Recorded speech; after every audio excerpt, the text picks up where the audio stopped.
Infosys founder Narayan Murthy has even compared startups funding to Ponzi scheme. CA Rahul Malodiya अपने एक video में कहते हैं कि स्टार्टअप्स सिर्फ डिस्काउंटिंग पे टिके होते हैं और जिस दिन ये डिस्काउंट्स देना बंद कर देते हैं उस दिन से इनकी सेल्स गिरना स्टार्ट हो जाती है। 39,000 करोड़ ये वो लॉस है जो इंडिया के टॉप 60 लॉस मेकिंग स्टार्टअप्स ने इस साल बनाया। इनमें से कुछ कंपनीज ऐसी भी हैं जिसने जितना रेवेन्यू नहीं बनाया उससे कई ज्यादा गुना लॉस बनाया। इसका एक एग्जाम्पल है डंजो, जिसका रेवेन्यू हुआ 226 करोड़ का और उसका लॉस हुआ 1800 करोड़ का। आपको पता होगा कि स्टार्टअप्स बिजनेस को ऑपरेट करने के लिए वीसीज यानी वेंचर कैपिटल फंड से काफी पैसे उठाते हैं, फिर उन पैसों के थ्रू हेवी डिस्काउंट्स देकर सेल्स को ग्रो करते हैं। बढ़ते सेल्स को देखकर वीसीज इन स्टार्टअप्स को और वैल्यूएशन देते हैं, फिर ये और पैसे उठाते हैं and the game goes on.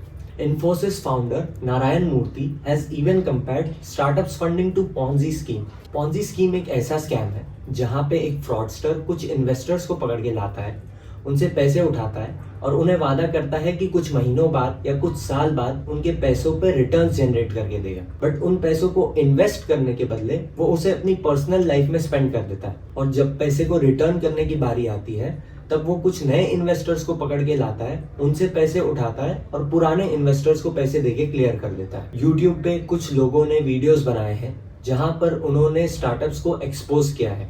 तो आइए देखते हैं उनके कुछ arguments and see if there are any counter arguments. जब तक डिस्काउंट दोगे हम तुम्हारे प्रोडक्ट ले लेंगे, जब तक फ्री दोगे तब तक ले लेंगे, जैसे ही पैसे मांगे, जैसे ही चार्ज मांगे हम जा रहे हैं वापस वहीं। सीए राहुल मलोडिया अपने एक वीडियो में कहते हैं कि स्टार्टअप्स सिर्फ डिस्काउंटिंग पे टिके होते हैं और जिस दिन ये डिस्काउंट्स देना बंद कर देते हैं उस दिन से इनकी सेल्स गिरना स्टार्ट हो जाती है। This argument is fair only for some extent. Remember, startups spend money to create a new market by bringing a behavioural shift. आज से कुछ साल पहले Amazon और फ्लिपकार्ट काफी डिस्काउंट्स देते थे बिकॉज वो चाहते थे कि लोग ट्रेडिशनल परचेजिंग बिहेवियर को भूलकर ऑनलाइन परचेजिंग बिहेवियर को अडॉप्ट करें। अगर आज आप देखेंगे तो Amazon और फ्लिपकार्ट पे उतने डिस्काउंट्स नहीं मिलते जितने पहले मिला करते थे। तो क्या आप ऑनलाइन शॉपिंग करना बंद कर देंगे? बिहेवियरल शिफ्ट का बेस्ट एग्जांपल है एक ऐसी कंपनी जिसने 2009 से 2019 के बीच में $6.92 बिलियन यानी 55,000 करोड़ रुपीस का लॉस बनाया। इस कंपनी का नाम है टेस्ला। इसने 11 साल लॉस बनाने के बाद 2020 और 2021 में अपने सारे लॉसेस को रिकवर किया और 2022 में $12.5 बिलियन का प्रॉफिट बनाया। And it is fair to say कि आज अगर टेस्ला नहीं होती तो इलेक्ट्रिक व्हीकल्स की मार्केट ही नहीं होती। मेरे कहने का मतलब ये नहीं है कि सारे स्टार्टअप्स फ्यूचर में चलकर टेस्ला की तरह प्रॉफिटेबल होंगे। In fact data suggest that 90% of startups will fail, but जो स्टार्टअप्स सक्सीड करेंगे they will have a large impact.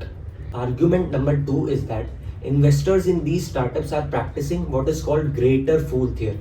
मतलब ये कि इन्वेस्टर को पता है कि he is making a bad investment, but उसे ये भी पता है कि कल कोई और इन्वेस्टर आएगा और उसके स्टेक को ज्यादा पैसे देकर खरीद लेगा। There is one argument against this greater fool theory. VCs are selective in which companies they invest.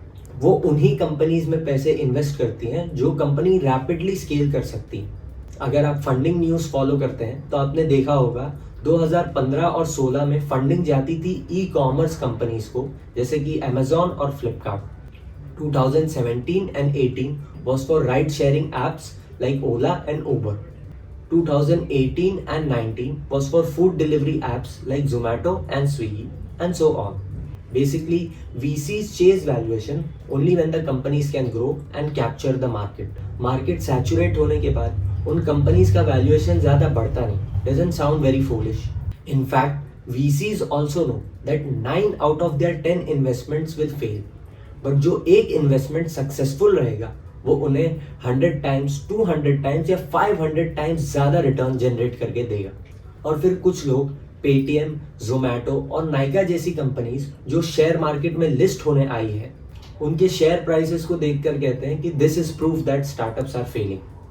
In share market, stock prices move up and down depending on the mood of the investors and various other factors. Zomato का share price जो 150 rupees से गिरकर 50 rupees per आ गया था वो आज फिर 50 से बढ़कर 120 रुपीज पर आ गया है। I hope you like this video और आपको स्टार्टअप्स को लेकर एक नया नजरिया देखने को मिला। Whether you agree or not with my views, let me know in the comment section. See you in the next one.